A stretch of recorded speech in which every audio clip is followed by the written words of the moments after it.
चला लक्ष द्याल. आपण काही पॉईंट मागच्या लेक्चरला कव्हर केले होते. आज काही नवीन विद्यार्थी आहेत म्हणून काही पॉईंट आज पुन्हा नवीन कव्हर करतोय. आपला जो लेसन आहे तो म्हणजे वेगळ्या पद्धतीत जर सांगायचं तर क्लासिफिकेशन ऑफ एलिमेंट असं म्हटलं तरी चालेल, मूलद्रव्यांचं वर्गीकरण असं म्हटलं तरी चालणार आहे. मित्रांनो, आपण जर खाद्यपदार्थाचं वर्गीकरण केलं, खाद्यपदार्थाचं आपण जे खातो, चवीनुसार वर्गीकरण, चवीनुसार याचे किती प्रकार पडतील? तर मला वाटतं गोड, आंबट, खारट, तुरट आणि कडू, बरोबर का? आपण जेवढं अन्न खातो त्या अन्नाचे मला वाटतं प्रकार करायचे ठरले तर एकूण किती प्रकार ठरतील? 5 प्रकार ठरतील चवीनुसार, हो का नाही? आपण 9वी पर्यंत जेवढं आपलं सायन्स आहे किंवा जेवढे एलिमेंट्स आहेत, मूलद्रव्य आहेत किंवा जेवढे पदार्थ आहेत त्याचे विज्ञानानुसार किती प्रकार पाहिले? मुख्य 3 प्रकार पाहिले. ॲसिड म्हणजे आम्ल, त्याच्यानंतर बेस म्हणजे आम्लारी किंवा अल्कली, आणि नंतर मला वाटतं सॉल्ट पण असतात म्हणजे क्षार पण असतात. किंवा मला वाटतं असा एक प्रकार पाहिला का आपण, मेटल, नॉन मेटल आणि मेटलॉइड, धातू, अधातू आणि धातू सदृश, बरोबर ना? म्हणजे मूलद्रव्यांचं किंवा धातूंचं किंवा अधातूंचं जर वर्गीकरण करायचं ठरलं तर ते किती प्रकारात करता येऊ शकतं? एका प्रकारात का अनेक प्रकारात? अनेक प्रकारात. आता त्या शेजारच्या हॉलमध्ये 9वीचे विद्यार्थी बसलेत, तुमच्या या हॉलमध्ये 10वीचे विद्यार्थी बसलेत. पण गंमत जर पाहिली ना तर मी थोडंसं माझं काम सोपं केलं आहे. या हॉलमध्ये आत्ता इंग्लिश मिडियमचे पण विद्यार्थी आहेत आणि सेमी आणि मराठी मीडियमचे पण विद्यार्थी आहेत. मी हे असं का बरं केलं माहिती आहे का? कारण तुमचा हा जो सब्जेक्ट आहे ना हा सगळ्यांना सारखा आहे. पण मला जर समजा मराठी शिकवायचं असलं तर मी तुम्हाला सगळ्यांना एकाच वर्गात बसवून चालेल का मला तुम्हाला वेगवेगळ्या वर्गातच बसवावं लागेल? वेगवेगळ्या, कारण इंग्लिश मिडियमचा मराठी हा विषय पूर्ण वेगळा आहे आणि सेमी आणि मराठीचं पुस्तकच पूर्ण वेगळं आहे, बरोबर ना? मग हा मला सांगा, मग वर्गीकरण का करायचं असतं, क्लासिफिकेशन का करायचं असतं? एकत्र करून का नाही चालत? मला याचं उत्तर द्या. एकत्र का नाही ठेवायचं? क्लासिफिकेशनचे फायदे काय आहेत, त्याचे तोटे काय आहेत, काही सांगू शकाल का? वर्ग का बरं केलेले असतात? तुमचा वर्ग वेगळा, याचा वर्ग वेगळा, याचा वर्ग वेगळा, असं गट का पाडलेले असतात? तुमचं मत काय याच्यावरती? वेगवेगळं का केलेलं असतं? तुमच्या शाळेमध्ये पण डिव्हिजन असतात पा, कृपया आणि बोला काहीतरी बरं का.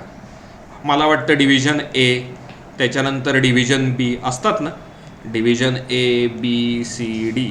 एमध्ये संपूर्ण संस्कृतवाले विद्यार्थी असतात, इथे संयुक्तवाले विद्यार्थी असतात, इथे फुल हिंदीचे विद्यार्थी असतात, इथे एखादी इंग्लिश मिडियमची शाळा असेल तर इथे फ्रेंचवाले विद्यार्थी असतात.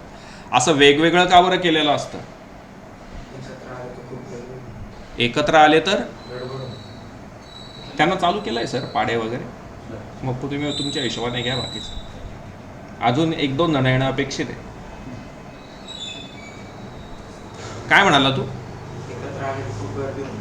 गर्दी होऊन जाईल. गर्दी होऊन जाईल का अभ्यास करणं अवघड होऊन जाईल? अभ्यास करणं अवघड होऊन जाईल, बरोबर ना? बरं, अभ्यास कोणाला कोणाचा करायचा आहे? तुम्हाला माझा म्हणजे शिक्षकांना विद्यार्थ्याचा का विद्यार्थ्याला शिक्षकाचा? शिक्षकाला विद्यार्थ्यांचा, की तू हुशार आहे का, तू मठ्ठ आहे, तुला किती येतंय, त्याला किती येतंय, यांनी किती शिकला, त्याला काय घ्यायचंय, आज कुठला तास लावायचा, मग कुठला तास लावायचा. असा जर मला अभ्यास करायचा झाला तर मला सोपं कधी जाईल, शिक्षकाला सोपं कधी जाईल? सगळे विद्यार्थी एकत्र असले तर का वेगवेगळे असले तर? थोडक्यात महत्त्वाचं, क्लासिफिकेशन का करावं लागतं? तर क्लासिफिकेशन केल्यामुळे आपण ज्या गोष्टीचा अभ्यास करणार आहोत ती गोष्ट अभ्यास करायला कशी होते, अवघड का सोपी? जसं सुरुवात करतानाच मी सांगितलं, चवीनुसार खाद्यपदार्थांचे किती प्रकार आहेत? 5, बरोबर ना? म्हणजे मग त्याच्यानुसार जर आपल्याला प्रकार करायचे ठरले तर गोड पदार्थ सगळे एका बास्केटमध्ये टाकता येतील, तिखट पदार्थ सगळे एका बास्केटमध्ये टाकता येतील. म्हणजे या बास्केटमध्ये जेवढे पदार्थ आहेत त्याचं स्वरूप, त्याचा आकार, त्याचा विचार, त्याचे गुणधर्म हे सगळे एकसारखेच असतील का वेगवेगळे असतील? मी काय प्रश्न सांगितला तुम्हाला? ये तुम्ही दोघं कितवीला आहेत बाळांनो? 10वीला आहेत. तिथे जागा नसेल तर इथे कुठेतरी ऍडजस्ट व्हा. अरे अरे ए बाळ, जागा नसेल तर तिकडे बघ, लास्ट बेंचवर जागा आहे बघ.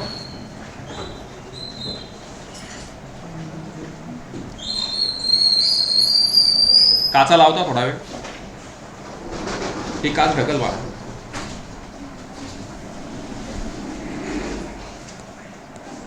आपल्याला जसा हा प्रश्न पडला, म्हणजे आपल्याला आपण जसं आत्ता हे क्लासिफिकेशन केलं, असंच क्लासिफिकेशन शास्त्रज्ञांना करावंसं वाटलं मूलद्रव्यांचं किंवा एलिमेंटचं. मूलद्रव्य किंवा एलिमेंटचं क्लासिफिकेशन करावंसं वाटलं शास्त्रज्ञांना.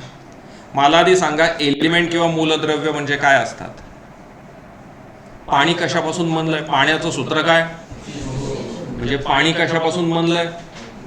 हायड्रोजन आणि पण हायड्रोजन कोणापासून बनलाय? पहिल्या बेंचवरी हायड्रोजन कोणापासून बनलाय? हायड्रोजन हा कोणापासूनच बनलेला नाहीये. ऑक्सिजन कोणापासून बनलाय? कोणापासूनच नाही बनलेला. आपण मीठ खातो पा, मिठाचं सूत्र काय? म्हणजे मीठ कोणापासून बनलंय? सोडियम आणि क्लोरीन पासून, बरोबर की नाही? मीठ कोणापासून बनलंय? सोडियम आणि, पण सोडियम कोणापासून बनलाय? कोणापासूनच नाही. क्लोरीन कोणापासून बनलाय? मग जे स्वतःच असतात त्यांना मूलद्रव्य किंवा एलिमेंट असं म्हणतात. समजा एक पिशवी भरून मीठ घेतलं आणि त्या मिठाचे 2 भाग करायचे ठरले, तर मला वाटतं निम्मा सोडियम तयार होईल आणि निम्मा क्लोरीन तयार होईल, बरोबर का? पण एक पिशवी भरून क्लोरीन घेतलं तर त्याच्यात सगळीकडे काय असेल? फक्त क्लोरीन. मग जी गोष्ट कोणापासूनही बनलेली नसते, जी स्वतःच असते, तिला काय म्हणतात? एलिमेंट, मूलद्रव्य असं तिला म्हणतात. पहिल्यांदा ही डेफिनेशन कळाली का? आपला जो लेसन आहे त्या लेसनचं नाव काय पाहिलं का? क्लासिफिकेशन ऑफ एलिमेंट असं आहे. मराठीत आहे मूलद्रव्यांचे वर्गीकरण, असं आपल्या धड्याचं नाव आहे. आपल्याला या लेसन मध्ये काय शिकायचंय? क्लासिफिकेशन, वर्गीकरण आपल्याला शिकायचं आहे. येत आहे का लक्षात? हो का नाही? आपल्याला या धड्यात शिकायचंय वर्गीकरण. मला सांगा, शाळेत पिरियड्स असतात का? पहिला पिरियड, दुसरा पिरियड, तिसरा पिरियड असतात की नाही? सोमवारचा पहिला पिरियड मंडे, हे मंडेचं टाइम टेबल आहे. पहिला पिरियड मराठी आहे, त्याच्यानंतर इंग्लिश आहे, नंतर मॅथ्स आहे आणि सो ऑन. तर पुढच्या आठवड्यातल्या सोमवारी पहिला तास कशाचा असेल? या बेंचवर बैस, मागच्या बेंचवर जागा आहे बघ. मी प्रश्न काय विचारलाय लक्षात आला का? काय प्रश्न विचारला? सोमवारचा पहिला तास मराठी आहे, तर पुढच्या आठवड्यातल्या सोमवारी पहिला तास कुठला असेल? त्याच्या पुढच्या सोमवारच्या पहिला तास, त्याच्या पुढचा. म्हणजे जे पिरियड्स असतात, जे तास असतात, ते ठराविक इंटरवल नंतर रिपीट होतात का? कृपया कॉन्सन्ट्रेशन लूज होऊ देऊ नका. मी चॅप्टरचा अर्थ सांगतोय आत्ताशी. जे उशिरा आलेत त्यांनी तिथेच स्टॉप करा आणि लक्ष द्या फळ्यावरती. लक्ष दे. नाही भाऊ, नको ना बाळा, बसून घे तू, लक्ष दे. मी पिरियड या शब्दाचा अर्थ सांगतोय. तुम्ही आधी चॅप्टरचा अर्थ लक्षात घेतला तर चॅप्टर समजायला सोपं जाईल. पिरियड म्हणजे काय? ही घटना ठराविक कालावधीनंतर रिपीट होते का? हो का नाही? हो की नाही? मग जी घटना ठराविक कालावधीनंतर रिपीट होते त्या घटनेला काय म्हणतात? पिरियॉडिक, आवर्ती. आवर्ती म्हणजे पुन्हा पुन्हा होणारी. आवर्ती म्हणजे ही घटना कशी होते? पुन्हा पुन्हा होते, एकसारखी तीस होती, एकसारखी तीस होती. याला पिरियॉडिक क्लासिफिकेशन ऑफ एलिमेंट असं म्हणतात. काय झालं, त्या काळातले जे शास्त्रज्ञ होते ना, त्यांना हा प्रमुख प्रश्न पडला की आपल्याला जर मूलद्रव्यांचं वर्गीकरण करायचं आहे तर ते कसं करता येईल? तर काही जण म्हणे 3 प्रकारात वर्गीकरण करूयात. पहिला प्रकार त्याने सांगितला मेटल, नंतर सांगितला नॉन मेटल, नंतर सांगितला मेटॉलॉइड. म्हणजे मराठीत पहिला प्रकार सांगितला धातू, मग सांगितला अधातू, मग धातू सदृश. एक आला तो म्हणे असं नका करू, म्हणे असं करा, ॲसिड, बेस, सॉल्ट. तिसराने भलतंच काहीतरी सांगितलं. पण मग शास्त्रज्ञांना असा प्रश्न पडला की हे सगळं ठीक आहे, पण आपल्याला जर या सगळ्या एलिमेंटचा जर अभ्यास करायचा असेल तर आपल्याला त्याचं काय करावं लागेल? क्लासिफिकेशन. म्हणजे आपल्याला त्याचं काय करावं लागेल? वर्गीकरण. पण मग वर्गीकरण करताना कसं वर्गीकरण झालं पाहिजे? सारखे सारखे एका जागी का वेगवेगळ्या जागी असले तरी चालतील? सारखे सारखे एका जागी असले पाहिजेत असं शास्त्रज्ञांचं मत होतं. मग या प्रकारात पहिला महत्वाचा शास्त्रज्ञ कोण ठरला? डोबेरायनर. डोबेरायनर स्ट्रॅड, याला मराठीत डोबेरायनरची त्रिके असं म्हणतात. डोबेरायनर स्ट्रॅड म्हणजे डोबेरायनरची त्रिके. हा जो डोबेरायनर शास्त्रज्ञ होता हा किती साली झाला पाहता बरं? हा झाला 1817 साली. हा जर्मन सायंटिस्ट, जर्मनीचा आहे.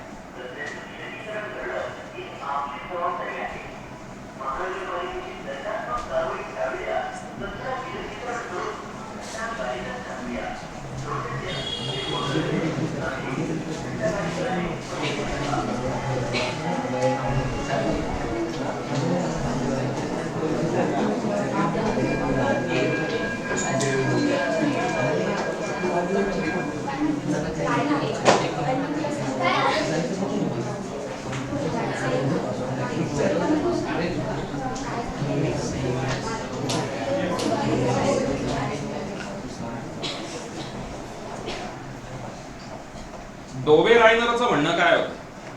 Dobereiner suggested that properties of the element are related to their atomic masses. ही लाईन महत्वाची आहे. तुम्ही आहे ना, मी शिकवत असताना हातामध्ये पेन्सिल पेन ठेवत चला बरं का. डोबेरायनरचं म्हणणं काय होतं? Properties of the element are related to their atomic masses. मराठीत दिलेलं आहे, डोबेरायनरच्या म्हणण्यानुसार पदार्थाचे गुणधर्म हे त्याच्या अणुवस्तुमानाशी निगडीत असतात. लाईन सापडली का सगळ्यांना? मराठीत पण लाईन इथेच आहे, जिथे मी आता टेकआउट केली आहे तिथेच मराठीत पण आहे. डोबेरायनरच्या म्हणण्यानुसार पदार्थाचे गुणधर्म हे त्याच्या अणुवस्तुमानाशी म्हणजे ॲटॉमिक मासशी रिलेटेड असतात असं डोबेरायनरचं म्हणणं आहे.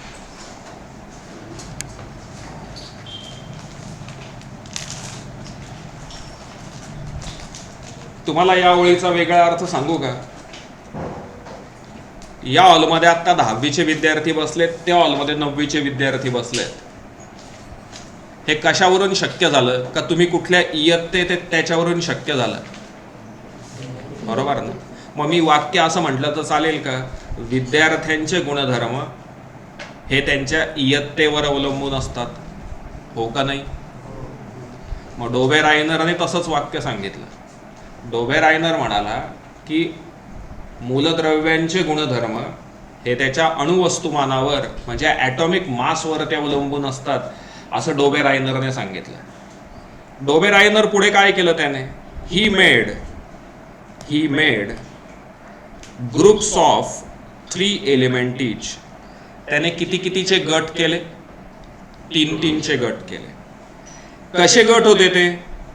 Having similar chemical properties and called them triads. त्याने काय केलं? ज्या ज्या मूलद्रव्यांचे गुणधर्म सारखे होते असं त्याला वाटलं. कुठले गुणधर्म? केमिकल का फिजिकल? बाळा मधलं आलं. केमिकल का फिजिकल? केमिकल. केमिकल म्हणजे रासायनिक गुणधर्म. कुठले गुणधर्म? रासायनिक. ज्या ज्या मूलद्रव्यांचे रासायनिक गुणधर्म सारखे होते त्याने कितीचे गट केले? असे 3चे गट केले. एक उदाहरण सांगतो तुम्हाला. रासायनिक गुणधर्म म्हणजे नेमकं काय? आपण हायड्रोक्लोरिक ऍसिड घेतलं HCl, आपण सल्फ्युरिक ऍसिड घेतलं H2SO4, अजून आपण नायट्रिक ॲसिड घेतला HNO3, हे तिघही कोण आहेत? ॲसिड आहेत. म्हणजे तिघांचे गुणधर्म हे सारखे असतील का वेगवेगळे असतील? नाही समजलं? मिरची घेतली, लाल तिखट घेतलं आणि मिरचीची पूड घेतली, तिघांचे गुणधर्म सारखेच आहेत का वेगळे आहेत? वेगळे आहेत. मिरची गोड लागते, लाल तिखट कडू लागतं आणि पूड भलत्याच चवीची असते का तिघही तिखटच लागतात?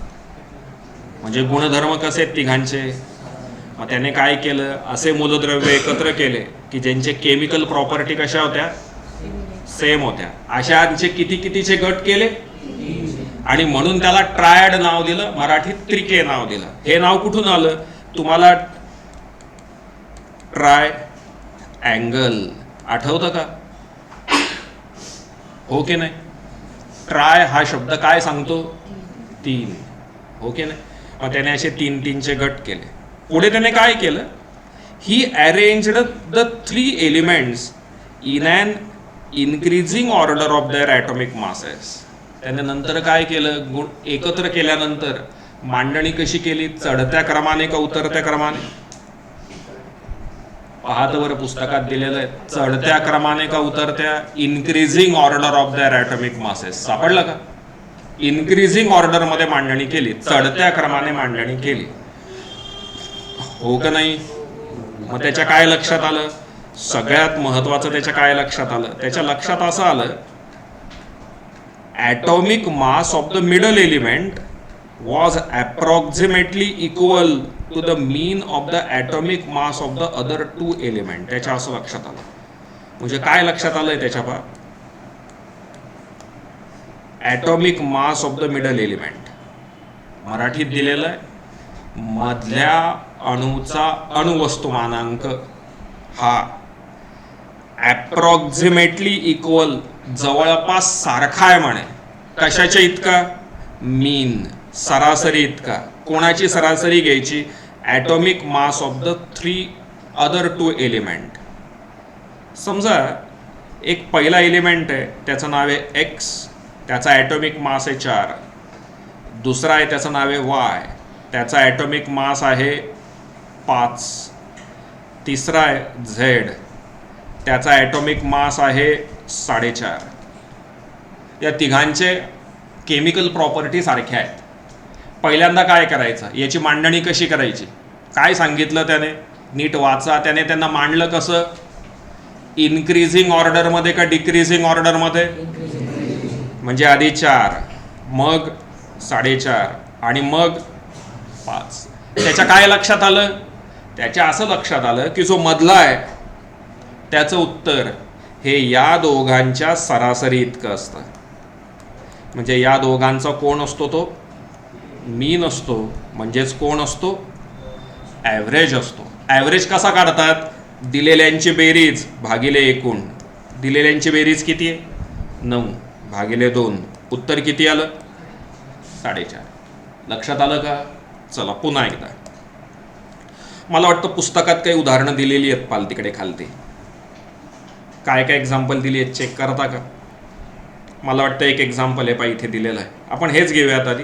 इथे दिलेलं लिथियम, सोडियम आणि पोटॅशियम. सापडलं का? बरं, आता जो लिथियम आहे त्याचा ॲटॉमिक नंबर आहे, ॲटॉमिक मास आहे त्याचा, अणुवस्तुमान आहे 6.9. बाळा कुठे बसतोस? या 2 नंबरच्या बेंचला बैस. जो सोडियम आहे त्याचा ॲटॉमिक मास आहे 23 आणि जो पोटॅशियम आहे त्याचा आहे 39.1. मला सांगा आधी हे तिघही कोण आहेत? ॲटॉमिक मास आहेत का ॲटॉमिक नंबर आहेत? ॲटॉमिक मास आहे. हे तिघही कोण आहेत? अणुवस्तुमान आहेत. राहील का लक्षात? हे तिघही कोण आहेत? ॲटॉमिक मास आहे. पहिल्यांदा मांडणी कशी करायची? चढत्या क्रमाने का उतरत्या क्रमाने? Increasing order. मला सांगा हे इन्क्रीजिंग ऑर्डर मध्ये आहे का? कुठलं? ते घेऊन गेले ते ना मॅथ्स ना, ते घेऊन गेले. हे चढत्या क्रमाने आहे का? नाहीये. चढता क्रम आधी छोटा मग मोठा मग त्याच्यापेक्षा अजून मोठा. आधी छोटा आहे बघ 6.9, मग 23 आहे, मग 39 आहे. हा इन्क्रीजिंग ऑर्डर आहे का? आहे की नाही? मधल्याचं उत्तर किती आहे? आता काय करायचं, पहिल्याची आणि तिसऱ्याची बेरीज करायची. कोणाकोणाची बेरीज करायची? पहिल्याची आणि तिसऱ्याची. आणि त्याला डिवायडेड बाय किती करायचं? 2. पहिल्याची आणि तिसऱ्याची बेरीज किती? 46. तिथे दाखवलेली असेल पण हे पा 6.9 प्लस 39.1. 10शी 0 आत चला 1 6 चला 1 46. मग 46 ला कितीने भाग द्यायचा? आलं का उत्तर 23? आता याच्या खालचं चेक करा. कॅल्शियम, एसआर, स्ट्रॅटोनियम आणि बेरियम दिलेलं आहे. कॅल्शियमचा ॲटॉमिक नंबर किती आहे? ॲटॉमिक मास कॅल्शियमचं 40.7, एसआरचं 87.6 आणि बेरियमचं 137.3. आता पहिल्याची आणि तिसऱ्याची टोटल करा. पहिल्याची आणि तिसऱ्याची टोटल करा. किती? 40.7 प्लस 137.3 याची टोटल करा. 14.1 त्याची टोटल करा. किती येते? 40.1 प्लस 137.3 4 7 277 पॉइंट. का चुकली आहे? बेरीज नीट करा. मला बेरीज येत नाही असं समजलं तरी चालेल. टोटल नीट करा.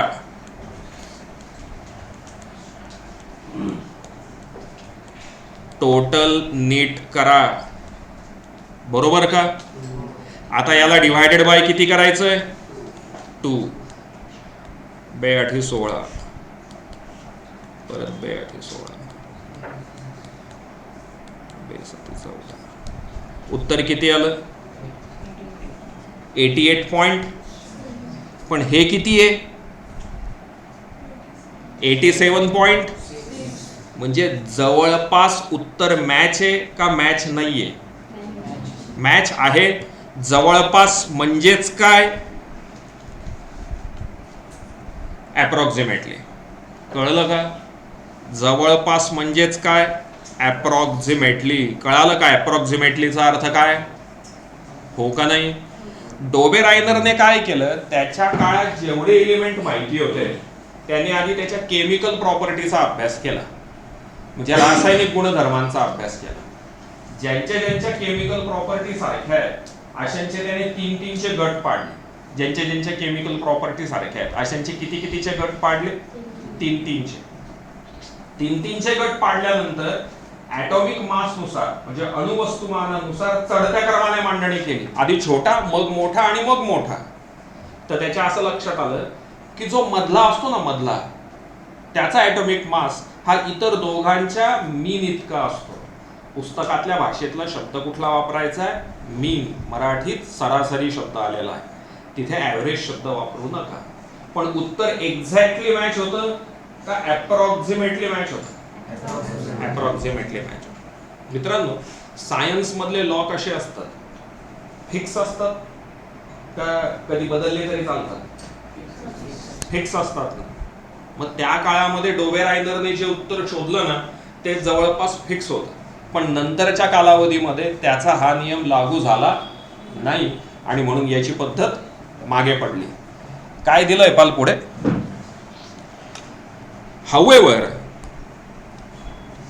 However, all the known element could not be classified into Dobereiner's triad. त्याच्या कालावधीमध्ये जेवढे मूलद्रव्य माहिती होते त्याचं वर्गीकरण तो करू शकला का?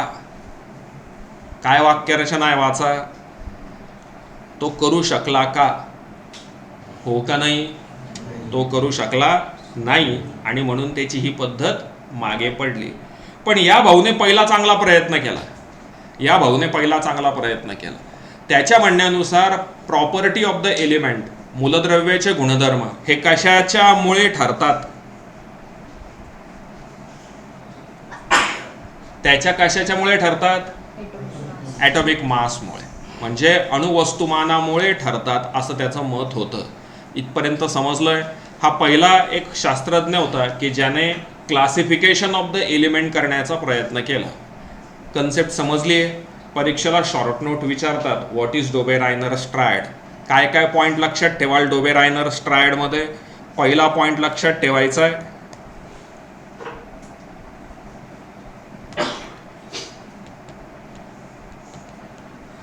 ॲटॉमिक मास, अणु वस्तुमान. त्याच्यानंतर लक्षात ठेवायचं आहे सिमिलर केमिकल प्रॉपर्टीज, रासायनिक गुणधर्म. मग नंतर लक्षात ठेवायचं आहे ग्रुप ऑफ 3, 3-3चे गट केले त्याने. मग लक्षात ठेवायचं आहे इन्क्रीजिंग ऑर्डर, कुठल्या क्रमाने मांडणी केली त्याने? चढत्या क्रमाने मांडणी केली. मग नंतर काय लक्षात ठेवायचं आहे? मीन, सरासरी. हा मुद्दा लक्षात ठेवायचा आहे. आणि सगळ्यात शेवटचं काय लक्षात ठेवायचं आहे? ही लाईन. त्याच्या कालावधीमध्ये माहिती असलेल्या सगळ्या मूलद्रव्यांचं तो वर्गीकरण करू शकला का? नाही. तुम्ही हे पॉईंट लक्षात ठेवले तर तुमची शॉर्ट नोट तयार होईल. लक्षात आलाय का हा पहिला मुद्दा? हो का नाही? याच्यानंतर पुढचा दुसरा महत्त्वाचा शास्त्रज्ञ आला, तो म्हणजे न्यूलँड. न्यूलँड्स लॉ ऑफ ऑक्टेव्ज, मराठीमध्ये आहे अष्टकाचा नियम. अष्टकाचा नियम हा डोबेरायनर किती साली झाला रे? 1817 साली. आणि न्यूलँड किती साली आला? 1866 साली. या भाऊने काय केलं पाहिलं का? या भाऊने केलं,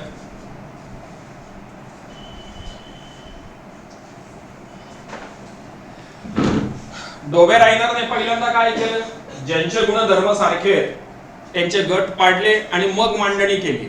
का मांडणी करून गट पाडले डोबेरायनरने? म्हणजे डोबेरायनरने आधी ग्रुप केले आणि मग इन्क्रीजिंग ऑर्डर टाकली, काय इन्क्रीजिंग ऑर्डर टाकून मग ग्रुप केले? त्याने आधी ग्रुप केले आणि मग इन्क्रीजिंग ऑर्डर टाकली. याने काय केलं पाहिलं का? वाचन करा, पुस्तकात इथेच आहे, मराठी माध्यमात पण इथेच लाईन आहे. मला वाटतं याने डायरेक्ट मांडणी केली. बरोबर आहे का? याने काय केलं? डायरेक्ट मांडून घेतले. जेवढे एलिमेंट माहिती होते त्या काळात त्या सगळ्यांची मांडणी त्याने कशी करून टाकली? चढत्या क्रमाने. म्हणजे आधी छोटा मोठा मोठा मोठा मोठा मोठा मोठा अशी डायरेक्ट मांडणीच करून घेतली. त्याने डायरेक्ट मांडून घेतली. हो की नाही? गाणं सगळ्यांना येतं, थोडंफार माहिती असतं. गाण्यामध्ये किती स्वर आहेत? 7 का 8? 7 असतात. सा रे ग म प ध नी, झालं. 7च स्वर असतात. बरोबर ना नाटवे? आणि मग नंतर जो सा येतो तो कुठला असतो? तो वरचा असतो. हे बघ कसं असतं, सा रे ग म प ध नी सा. तो जो पुढचा सा असतो तो कितवा असतो? 7वा का 8वा? म्हणजे पहिला आणि 8वा हा सारखा आहे का वेगळा आहे? सारखा आहे की नाही? सा रे ग म प ध नी, पहिला आणि 8वा सारखा. पुढे सा नंतर कोण येईल? परत नी येईल. कारण म्हणजे संगीतामध्ये पहिला आणि 8वा यांचे गुणधर्म कसे आहेत? यांच्या प्रॉपर्टी कशा आहेत? सेम आहे की नाही? न्यूलँडला तेच सापडले. न्यूलँडने काय केलं? त्याच्या कालावधीमध्ये जेवढे एलिमेंट माहिती होते त्या सगळ्यांना त्यांनी इन्क्रीजिंग ऑर्डरमध्ये मांडून घेतलं आणि त्याच्या असं लक्षात आलं पहिल्याच्या प्रॉपर्टी आणि 8व्याच्या प्रॉपर्टी सारख्या आहेत. कोणाकोणाच्या प्रॉपर्टी सारख्या आहेत? पहिल्याच्या आणि. त्याने यालाच लॉ ऑफ ऑक्टेव्ज म्हणजे अष्टकाचा नियम असं नाव दिलं. मला वाटतं मी तुम्हाला वाचायला वेळ देतोय. तुम्ही पहिल्या पेज पासून हे इथपर्यंत रीड करायला घेताय, या पॅरेग्राफ पर्यंत सुरुवात करा, नीट वाचन करा.